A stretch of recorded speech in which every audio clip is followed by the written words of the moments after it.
Hello, everyone.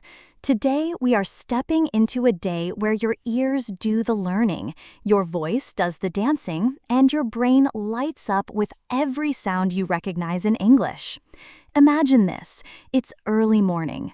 The sun is still lazy behind the clouds, and the air smells like wet concrete and distant toast.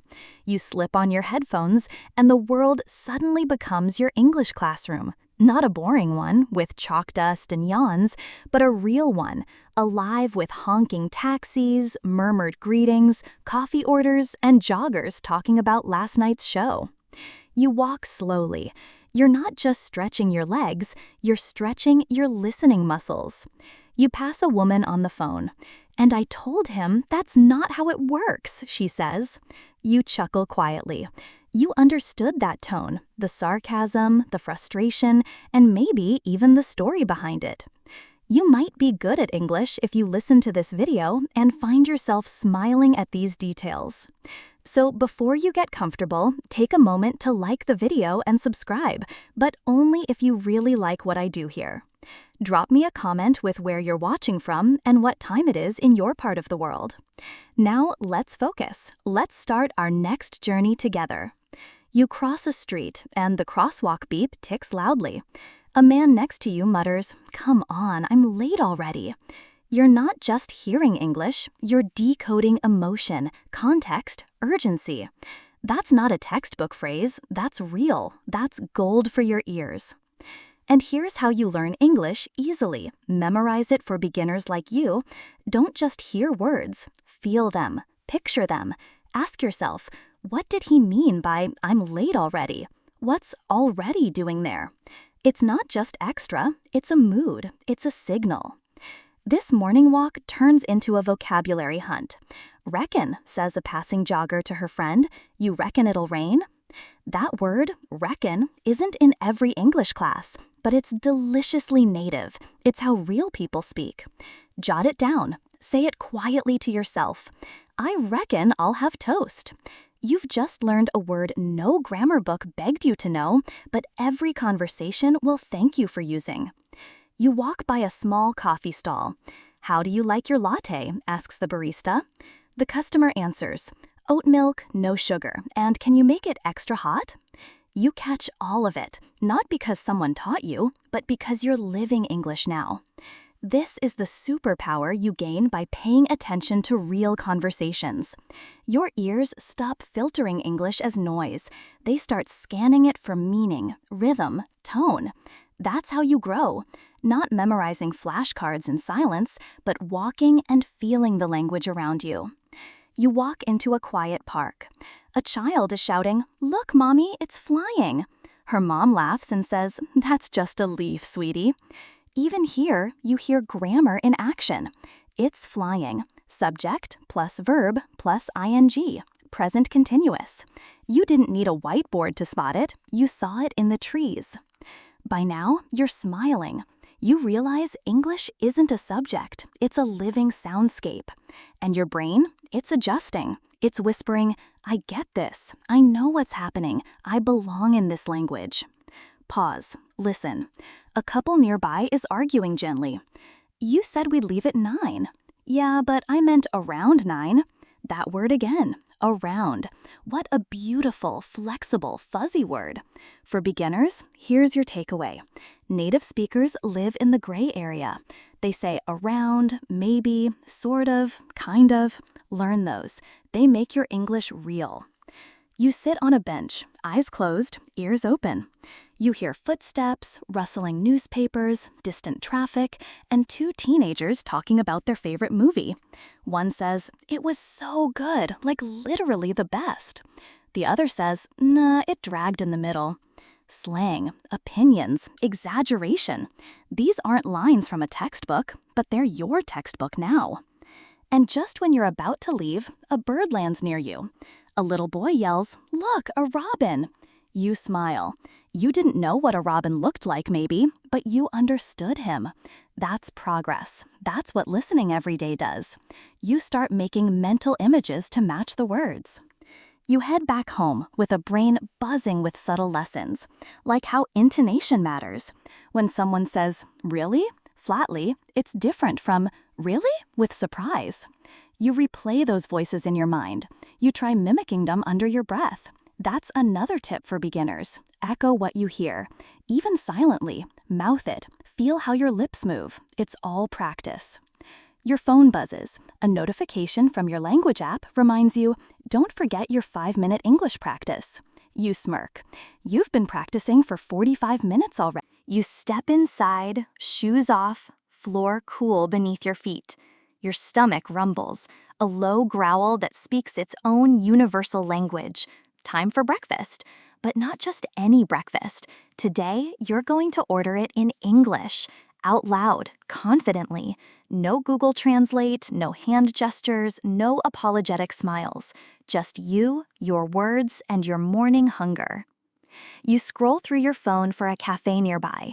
There's one you've walked past a dozen times. Small, cozy, lots of glass, always busy. You've never dared to walk in before. Why? Because the idea of ordering in English made your palms sweat. What if they don't understand you? What if you forget the word for toast? But today is different. You learned something on your walk. You're not chasing perfection. You're chasing real conversations. So you throw on a hoodie, grab your wallet, and head out again. The door jingles as you step in. It smells like coffee beans and warm butter. Behind the counter is a young barista with tattoos and a welcoming smile. Hey there, what can I get started for you? Your heart does that thing, thump thump, but you take a deep breath. I'd like one cappuccino, please, and scrambled eggs on toast. Nailed it. Not flashy, not advanced, but functional. And you said it with just the right pause after, That pause, that's normal. Native speakers do it all the time. That's your beginner tip today. Pausing doesn't make you sound weak. It makes you sound human. The barista nods. Cappuccino and eggs on toast. Got it. Want anything else? You could stop here, but you don't. You push yourself. Could I also get a croissant? Just one, to go. Boom. You just asked for something extra. You negotiated. You used could I instead of I want. That's real English. That's polite, fluent, and native sounding. The barista rings you up. That's $12.50. You take a second. Money, numbers. Sometimes they come fast. So here's how you learn English. Easily, memorize it for beginners, start listening for prices in English often, train your ear, repeat them back in your head, match the sound to the number, say them out loud while walking, $12.50, $15.95, $8.75. It sticks. You find a seat by the window. A group of college students sits nearby, chatting quickly. You catch pieces. I was like literally drowning in homework. And she was like, no way. And I was like, yes way. That word again, literally, it's everywhere. But often it doesn't mean literally. It just adds drama. Memorize this as your word of the day. It's funny, casual, and overused. But knowing how people actually speak helps you understand fast, informal conversations. Your cappuccino arrives. Foam art swirled like a leaf. Here you go, the barista says, smiling. You smile back. Thanks. That tiny moment of eye contact and thanks is a success, not because you remembered vocabulary, but because you sounded natural. A man takes the seat across from you, holding a newspaper. He makes a comment, out of nowhere. They say it might snow again. Can you believe it? You panic for a split second. Do you respond? Do you nod? Do you say something? You do. Oh, really? It's already June. Perfect. That sentence had surprise, a reaction, and a timeline. You're having a real conversation, even if it's short. And here's the truth. These tiny conversations build your confidence more than hours of grammar drills. The man chuckles. Yeah, weird weather, huh? Then he dives back into his newspaper. Just like that, you've had an exchange with a stranger, in English. You leave the cafe not just full from eggs and croissant, but full of pride. Now here's something fun. As you walk back, you replay the order in your head. I'd like a cappuccino. Could I also get just one to go? You speak it again, but smoother this time. That's what language learners call shadowing. You mimic what you said or heard to reinforce rhythm, intonation, and confidence. Shadowing is your secret weapon. A dog barks at a passing skateboarder. You grin. Literally barking at the speed of light, you say quietly to yourself, using your new favorite word. Now you start imagining future orders. Can I have the bagel with cream cheese? Do you have soy milk? What's the soup of the day? You rehearse lines like an actor, except you're the director too. And here's your beginner hack. When you don't know a word, like soup of the day, ask a question around it. Say, what kind of soup is it? Or, what's today's special? Circumvent the gap. That's what natives do all the time. They forget words too, but they navigate around them. You get home, swing the door open, and set your phone down. Hey Siri, you say, remind me to practice ordering lunch tomorrow. And just like that, your listening practice has looped into speaking, into thinking. You sit at your desk with the soft morning light pouring in, but something tells you today won't be spent inside. Your legs want to walk, your mind wants to listen. So you head out again. No specific destination, just curiosity tugging you forward. You stroll through a quiet neighborhood, sneakers crunching over gravel. At the corner, you see a small park, benches, trees, and a few people enjoying the calm. You take a seat and start people watching. But you're not just watching, you're eavesdropping for education. To your left, a young man and woman are chatting with lattes in hand. You tune in like your brain is an antenna catching signals. So I told him, if you're gonna show up late, at least text me. The guy laughs. Classic. That's just Ben being Ben. That phrase, being Ben, makes you smile. It's casual, funny, but it's also deeply cultural. It means someone is acting in a way that's so typical of them, it becomes their trademark. And here's how you learn English easily. Memorize it for beginners. Learn chunks, not words. Phrases like being Ben, or just saying, or come on now, give your English personality. The woman adds, I wasn't mad, but still. You raise an eyebrow. Mad? That's a thing? Yes, it is. In real conversation, repeating a word adds emphasis. Mad means really mad. Tired means exhausted. It's funny, it's informal, it's powerful, and it's never in textbooks. You jot that down in your mind. Repetition equals intensity. A jogger sits beside you to tie his shoe. He exhales hard and mutters, "Man, I'm dying. Shouldn't have skipped cardio last week." You chuckle, not because it's funny, but because you understood everything. That's a win. He glances over, notices your smile, and says, "You a runner too?" You hesitate, then answer, "Not really, just a walker. I like listening to people." That came out more honest than expected, but it leads to something surprising, a conversation. "Same here," he says. "Sometimes I just jog to clear my head. No music, just the sounds around me." You nod, like a podcast without the host. He laughs. Exactly. There it is again, real interaction, short, sweet, simple, but layered. And here's your tip for today. Start conversations with shared experience, like commenting on the weather, your surroundings, or mutual struggle, like exercise. Native speakers bond over that all the time. The jogger leaves with a wave. You're left with a full sentence replaying in your mind. "Man, I'm dying." Obviously, he's not literally dying, he's just tired. So now you've learned an essential listening skill. Context matters more than vocabulary. You glance across the park and notice an older woman on the phone. She's speaking slowly and clearly. "Well, yeah, but you can't blame her entirely. She's doing her best." That phrase, doing her best, is golden. It's polite, empathetic, and versatile. You can use it when defending someone, praising someone, or even describing yourself. She's doing her best. I'm doing my best. We're all doing our best. You whisper it to yourself. Feels good, feels kind. The woman ends her call and notices you looking over. She smiles warmly. "Lovely day, isn't it?" "Yes, really peaceful." She adds, "I always come here to unwind. Better than being stuck in the house." You agree, And good for listening practice, too. She tilts her head. Oh, you studying something? You nod. English, trying to improve my listening. She seems impressed. Well, sounds like you're doing just fine. That sentence sinks in. You're doing just fine. Maybe you are. And that's today's beginner phrase to memorize. Doing just fine. It's not dramatic, it's not over the top, but it's encouraging, supportive, exactly what you need on a journey like this. A flock of birds suddenly takes off from a nearby tree. The noise startles both of you. The woman laughs.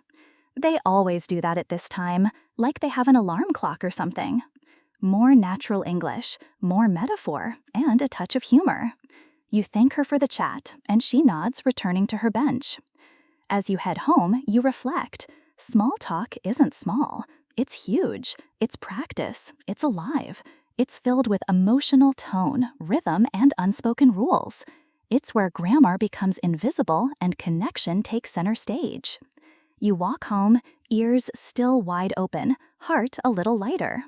And somewhere deep in your thoughts, you whisper again. Doing my best.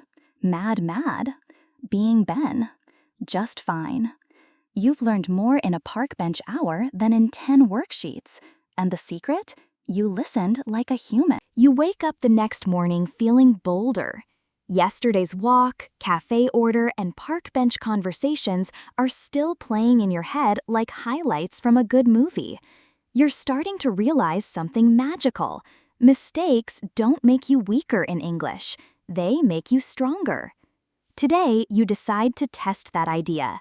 You put on your shoes, determined to speak again, to interact with someone, anyone, even if it means saying something a little off. You've learned that real English is messy. It's full of filler words, stumbles, and corrections. Native speakers say and you know all the time, so why should you be afraid? You head to a street market. It's lively, loud, and full of delicious smells. Stalls of vegetables, fresh flowers, handmade crafts. A woman in a straw hat is selling fresh juice. You walk over and say, "Can I have a watermelon smoothie?" She squints. What? You panic just a bit. You meant watermelon. You know the word, but maybe your pronunciation slipped. Watermelon, like the red fruit with seeds? She laughs. Aha, you mean watermelon. Got it. Sorry, I thought you said buttermelon. You both laugh. That one word, buttermelon, becomes the most ridiculous thing you've ever said. You feel embarrassed, but also free. Here's your English beginner lesson for today. Pronunciation slips happen. Embrace them. Explain yourself. Use other words. Use your hands if you need to, but never give up. You take the smoothie, still chuckling. Thanks, you say, smiling sheepishly. No problem, she replies. Your English is good, actually. Just speak slower next time. And there it is, your piece of learning for today. Slower is smarter. Many learners think speed equals fluency. Not true. Speaking clearly and slowly actually helps you and your listener. Native speakers don't mind it. In fact, they appreciate it. As you sip the juice, you overhear a teenager on the phone nearby. I literally can't. I told him I'd be there, but now I'm stuck in traffic. You catch everything. That literally can't again. It's dramatic, informal, but real. You file it away as a usable expression when you're feeling overwhelmed. You keep walking. A woman selling scarves waves at you. Want to take a look? You smile and decide to practice more English. I'm just looking, thank you. She nods. No worries. But then curiosity gets you. You ask, do you have any, thinner ones for hot weather? You struggle with the word thin for a second, but she understands. Yep, right over here. And you just used English to ask for something specific. You didn't panic when the word got stuck, you rephrased. That's called circumlocution, talking around a word until the listener understands. And it's a powerful skill. Most native speakers do it without realizing. Now you're doing it too. As she shows you a light blue scarf, she says, "This one's breezy, feels like wearing air." You laugh. Wearing air? What an image. That's metaphor. That's creativity. That's how people speak when they're trying to be engaging. And now you know what breezy means, not because you looked it up, but because you felt it in her voice. You buy the scarf, you thank her. You walk away knowing you made another real exchange. Flawed, yes, but fluent in spirit. Later, you stop at a food truck. A man in line asks the vendor, "What's that thing with the chicken and the bread, like folded?" "You mean a wrap?" the vendor replies. "Yeah, that." And suddenly, you're not the only one searching for words. You're watching a native English speaker do the same thing, using body language, approximation, and confidence. And the result? Communication. That's the secret. Even if you mess up, even if the word doesn't come out right, you're still speaking. You're still understood. The goal isn't perfection, it's connection. You think back to your smoothie slip-up. That one little mistake turned into a laugh, then a compliment. So many language learners hide from errors, but you're learning that errors are entry points into deeper learning, not dead ends. And here's your word of the day: awkward. It's the perfect word to describe those moments when something feels a little off, like when you say buttermelon by mistake. It's funny, it's relatable, and it's real. You use it out loud as you walk. That was so awkward. But now it means something different. It means genuine, trying, human. You arrive home, you pour yourself water, scarf still draped around your shoulders like a souvenir of courage. You open your English notebook and write, mistake, buttermelon. Lesson, slow down. Word, awkward, equals okay. Phrase, do you have a thinner one? Then you write the. You wake up with sunshine pouring through the window and the memory of a dream you can't quite remember. All you know is today's goal is simple. Get lost. Not metaphorically, literally. Because today you're going to let English guide you by needing it. You put on your shoes, grab a bottle of water, and walk out the door without checking your GPS. The city is familiar, but not every corner. That's the point.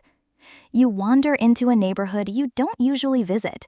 Brick buildings, murals, small shops with hand-painted signs.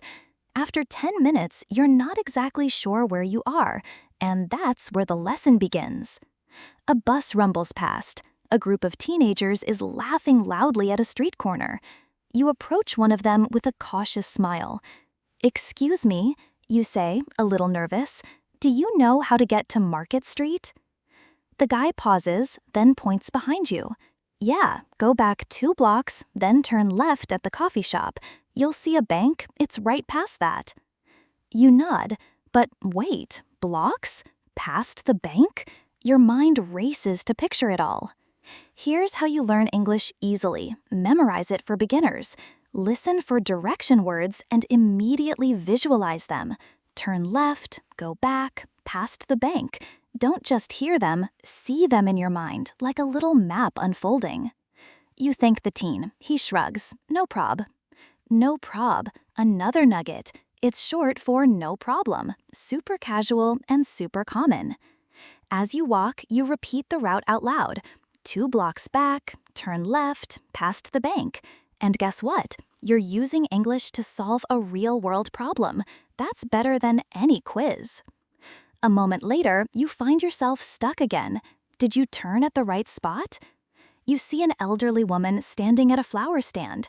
You ask again, "Hi, I'm trying to find Market Street. Did I go the right way?" She looks you over kindly. Oh yes, dear. Keep walking that way until you hit the crosswalk. Then it's just a short hop away." A short hop. You tilt your head. Not an actual hop, of course, but now you understand. It means a short distance. This is another gift of English, metaphors that sound strange until they make perfect sense. You thank her and continue. On your way, you pass a dog walker talking to her dogs. "Okay, let's not chase any more squirrels today, all right?" The dogs don't reply, obviously, but her tone teaches you something. The rhythm, the playfulness. Even when talking to animals, the intonation is pure gold for listening practice. Finally, you spot a small wooden sign. Welcome to Market Street. You did it.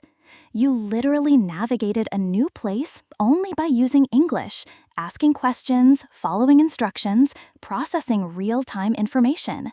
You got lost on purpose, and in doing so, you found fluency.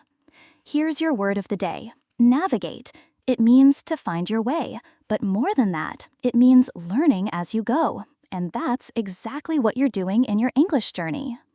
As you stroll down the street, you pass a bookstore. You wander in, greeted by a chime and the warm smell of paper. The shop owner looks up from a stool behind the counter. "Need help finding anything?" he asks. You shake your head. "Just browsing, thanks." Another simple interaction, but each one stacks onto the last. Layer by layer, your listening becomes sharper. Your replies become quicker. You don't second-guess yourself as much. You pick up a book with a beautiful cover. The title reads, "Wander Often, Wonder Always." Something about it feels personal, like it's whispering advice not just about travel, but about language learning too. You buy a small notebook. The cashier asks, "Do you want a receipt?" You reply without thinking, "Yes, please." Fluent, effortless, real. Back outside, you find a bench and take out your new notebook. You start jotting down today's takeaways. Block, turn left, past the bank, no prob, short hop, navigate. And you add a phrase you overheard from the bookstore: "Just browsing." Another chunk to keep in your pocket. Here's a fun beginner tip. Write down not just new words, but full sentences you hear in real life. They'll serve you better than flashcards because you remember where you heard them and how they sounded. The sun is warmer now. You're ready to walk home. This time, you don't ask for directions. You trust your memory, your ears, and your growing confidence. As you retrace your steps, you whisper, "Let's not chase any more squirrels today," and laugh. What started as a decision to get lost turned into a day full of discovery. And not just on the streets, but in your own mind. You now know you can use English to ask, to follow, to respond, and most importantly, to adapt.